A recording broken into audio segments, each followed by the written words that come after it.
சந்திக்கிறதுல மிக்க மகிழ்ச்சி. என்னுடைய சேனலை சப்ஸ்கிரைப் செய்து கொடுத்த எல்லாருக்கும் ரொம்ப நன்றி. இன்றைக்கி நாம் என்ன ரெசிபி பண்ண போகிறோம்னா, ஒரு தக்காளி பழம் வச்சு தக்காளி தொக்கு தான் செய்ய போகிறோம். தக்காளி ஊறுகாய்னு சொல்லிக்கலாம், தக்காளி தொக்குன்னு சொல்லிக்கலாம். இது ரொம்ப நல்லா இருக்குங்க. நம்ம வீட்டில் ஒரு நாளைக்கு சோர்வாக இருக்கும்போது சமைக்கிறதுக்கு ரொம்ப டயர்டாக இருக்கும், சோர்வாக இருக்கும். அந்த டைம் பார்த்தீங்கன்னா வெறும் ரைஸ் மட்டும் வச்சுட்டு இதை வச்சு சாப்பிட்டுக்கலாங்க. இந்த தொக்கு பார்த்திங்கன்னா நம்ம செஞ்சு வச்சுட்டோம்னா ரொம்ப யூஸாக இருக்குங்க. நம்ம செய்கிற வரைக்கும் தான் அது என்ன அதனுடைய பயனெல்லாம் நமக்கு தெரியாது. செஞ்சு வச்சுட்டோம்னா நம்ம அடிக்கடி அதுதான் சாப்பிடுவோங்க. வாங்க இந்த ரெசிபி எப்படி செய்யறதுன்னு பார்க்கலாம். வாங்க, இந்த தக்காளி தொக்கு பண்ணுறதுக்கு நான் 2 கிலோ தக்காளி பழம் எடுத்துருக்குறேங்க. நாட்டு தக்காளி தான் எடுத்துருக்கேங்க. இதை நல்லா கழுவிட்டு தொடச்சி எடுத்து வச்சுருக்கேன். இதை நம்ம கட் பண்ணிவிட்டு பார்க்கலாங்க. நம்ம ஒரு பெரிய நல்ல அடிக்கணமான ஒரு கடாயை வச்சுருக்குறோம். நான் 2 கிலோ எடுத்ததுனால கொஞ்சம் பெரிய கடாய் வச்சுருக்கிறேன். இதில் பார்த்திங்கன்னா இப்போ இந்த தக்காளி பழம் வேக வைக்கணும். கொஞ்சம் எண்ணெய் சேர்த்துட்டு தாங்க இந்த தக்காளி பழம் வேக வைக்கணும். ஏன்னா அப்போ தான் பாத்திரத்தோடு ஒட்டாமல் இருக்குங்க. அதுக்காக கொஞ்சம் 2 ஸ்பூன் எண்ணெய் சேர்த்துருக்கேன். கட் பண்ணும்போது இந்த மாதிரி நீள நீளமாக கட் பண்ணால் சீக்கிரம் குழஞ்சிருங்க. இதில் சேர்த்துக்கலாங்க.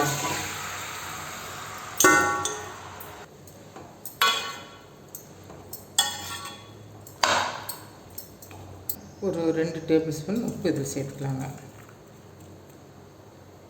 இது புளி பார்த்திங்கன்னா இப்படி நல்லா இறுக்கி பிடிச்சா டைட்டாக பிடிச்சோம்னா இந்த ஒரு பெரிய எலுமிச்சங்காய் சைஸ், இந்த சைஸ் நார் கொட்டை இதெல்லாம் எடுத்துகிட்டு நான் எடுத்து வச்சுருக்கிறேன். நான் ஒரு புது புளி தான் சேர்க்குறேன், நல்லாயிருக்குங்க. இதையும் நம்ம இது கூடயே வேகறதுக்கு வச்சிடலாங்க.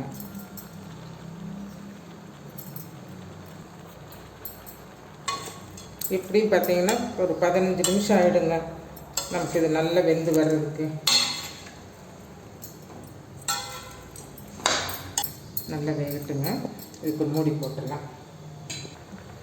மூடி போட்டு ஒரு 10 நிமிஷம் வேகட்டுங்க. நம்ம இடையில கலந்து விட்டுட்டுருக்கலாங்க. பாருங்கள், இப்போ தான் நல்லா குழஞ்சி வருதுங்க. இது பத்தாதுங்க, இன்னும் ஒரு 10 நிமிஷம் வேகட்டுங்க. தக்காளி பழம் நல்லா வெந்து குழஞ்சிருச்சுங்க. இந்த பக்கம் தான் கரெக்டுங்க. இப்போ இதை எடுத்து ஒரு ஓரமாக வச்சுட்டு இதை ஆறட்டுங்க. அதுக்குள்ளே நம்ம இதுக்கு ஒரு பொடி ரெடி பண்ணணும். அது ரெடி பண்ணிக்கலாங்க.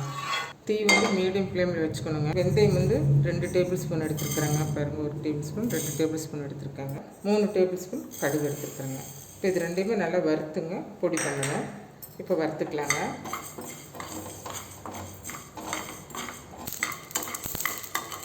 பாருங்கள், கடுகு நல்லா பொரிய ஆரம்பிச்சிருச்சு.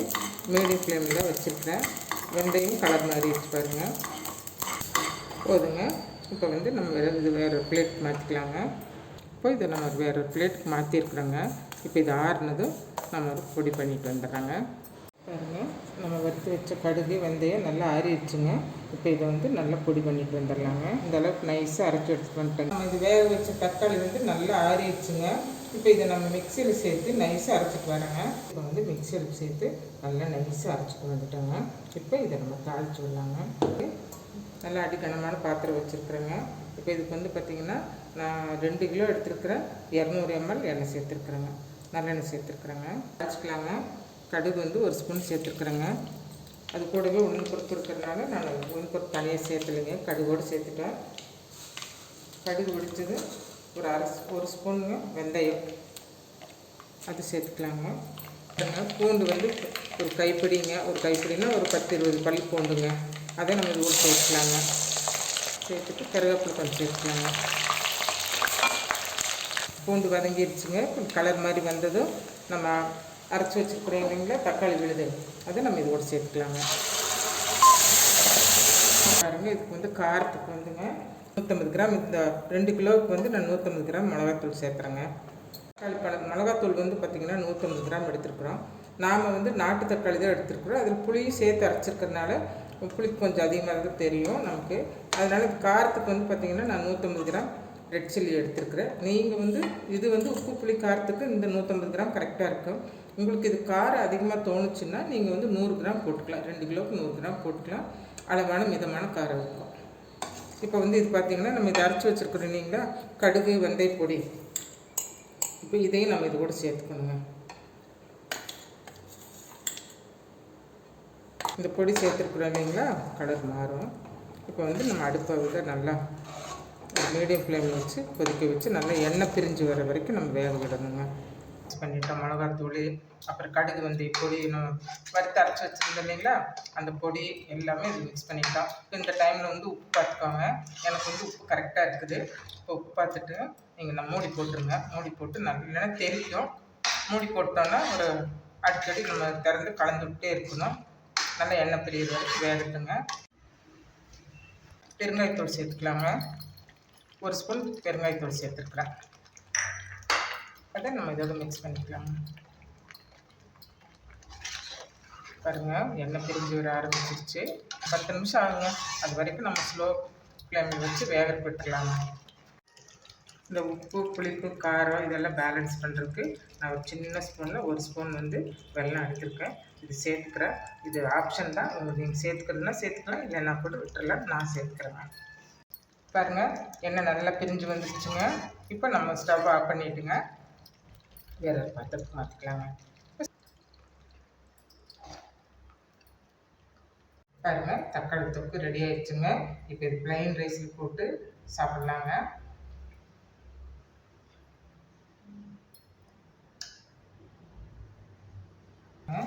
தக்காளி தொக்கு இந்த சுட சுட சாதத்தில் போட்டு இப்படி பசைஞ்சுங்க.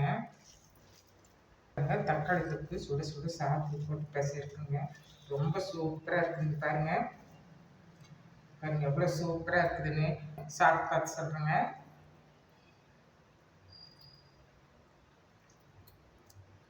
சூப்பருங்க. என்ன சொல்லுவாங்க, அமிர்தமாக இருக்குதுன்னு சொல்கிறாங்க பார்த்தீங்களா, அந்த மாதிரி உப்பு, புளிப்பு, காரம் எல்லாம் கரெக்டாக இருக்குதுங்க. இதே அளவுல நீங்கள் செஞ்சு பாருங்கள். தக்காளி தொக்கு ரெடி ஆயிடுச்சுங்க. ரொம்ப சூப்பராக இருக்குதுங்க. இந்த தக்காளி தொக்கு பார்த்தீங்கன்னா இட்லி, தோசை, சப்பாத்தி, உப்புமா இதுக்கெல்லாமே தொட்டுக்கிறதுக்கு ரொம்ப நல்லா இருக்குது. தயிர் சாதத்துக்கு கூட தொட்டுக்கிறதுக்கு ரொம்ப நல்லா இருக்குங்க. ப்ளைன் ரைஸ்க்கு வந்து பார்த்தீங்கன்னா போட்டு பிசைஞ்சு அதை நெய்யோ எண்ணெயோ ஊற்றி பிசைஞ்சு சாப்பிட்டிங்கன்னா அவ்வளோ சூப்பராக இருக்குங்க. இது லஞ்ச் பாக்ஸ் ரெசிபி அப்போ குழந்தைகளுக்கு கொடுத்து விடலாங்க. இது ஒரு முறை நீங்கள் வீட்டில் செஞ்சு பாருங்கள். இப்போ தக்காளியெல்லாம் கொஞ்சம் சீப்பாக மலிவாக தான் கிடைக்கிது. இந்த டைமில் நம்ம வாங்கி இது மாதிரி செஞ்சு வச்சுக்கோங்க. வெளியவே வச்சுக்கலாங்க. ஒரு 10-15 நாளைக்கு நம்ம ஆயில் நிறைய சேர்த்துருக்கனால 10-15 நாளைக்கு இது வெளியவே வச்சுக்கலாங்க. இது ஃப்ரிட்ஜில் வச்சு நீங்கள் யூஸ் பண்ணுற மாதிரி இருக்குதுன்னா 1 மாதம் என்னங்க 2 மாதம் கூட வச்சுக்கலாங்க. நம்ம வெளியூரில் நம்ம பசங்க பிள்ளைகள்லாம் இருக்கிறாங்க அப்படின்னா அவங்களுக்கெல்லாம் இது ரொம்ப ஹெல்ப்பாக இருக்குங்க. இது மாதிரி செஞ்சு கொடுத்துட்டோம்னா வேலைக்கு போயிட்டு வந்து ரொம்ப டயர்டாக வந்தாங்கன்னா ஏதோ ஒரு சப்பாத்தியோ இட்லி தோசையோ ஏதோ ஒன்று செய்யலாம், இல்லை ப்ளைன் ரைஸ் வச்சு கூட சாப்பிட்டுப்பாங்க. பாருங்கள், இந்த வீடியோ பிடிச்சிருந்ததுன்னா இந்த வீடியோக்கு லைக் பண்ணுங்கள், ஷேர் பண்ணுங்கள். பாவை ஃபுட் சேனலை சப்ஸ்கிரைப் பண்ண மறந்துடாதீங்க. இதுக்கு முன்னாடி போட்ட ரெசிபி வீடியோஸ் எல்லாம் நீங்கள் பாருங்கள். மீண்டும் ஒரு புதிய வீடியோவில் சந்திப்போம். நன்றி, வணக்கம்.